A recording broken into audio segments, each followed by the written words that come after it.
નમસ્કાર મિત્રો, વિડીયોમાં તમારું સ્વાગત છે। તો મિત્રો, અત્યારે હાલની ખૂબ જ મોટી અને દુઃખદ ખબર સામે આવી રહી છે।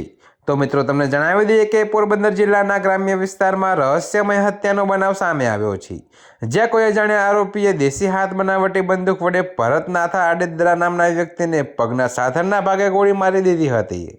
ત્યારે મિત્રો, આ ઘટનામાં ભરત ઓડેદરાને ગંભીર ઇજાઓ પહોંચતા તેને સારવાર મળે તે પૂર્વે રસ્તામાં આજ તેનું મોત નીપજ્યું હતું। જી હા મિત્રો, તો તમને વધુમાં એ પણ જણાવી દઈએ કે ત્યારે મિત્રો, આ મામલે નવી બંદર મરીન પોલીસ સ્ટેશન ખાતે અજાણ્યા આરોપી વિરુદ્ધ હત્યાનો ગુનો નોંધવામાં આવ્યો છે અને આ હત્યા કરનાર આરોપીને પકડી પાડવા તથા હત્યાનું કારણ જાણવા તપાસ હાથ ધરી છે। તો શંકાસ્પદ રીતે થયેલ મોતને લઈને પોલીસ દ્વારા તપાસ હાથ ધરવામાં આવી છે।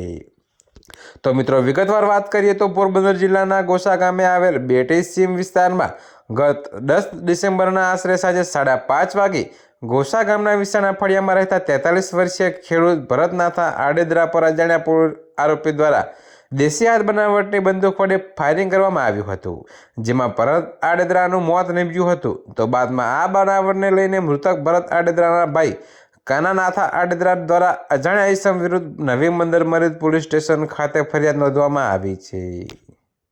તો મિત્રો, અત્યારે હાલ માટે આટલું જ। મળીશું નવી અપડેટ સાથે। અને જો તમને મારા વિડીયો પસંદ આવતા હોય તો વિડીયોને લાઇક, કોમેન્ટ, શેર અને અમારી ચેનલને સબસ્ક્રાઈબ કરવાનું ભૂલતા નહીં મિત્રો।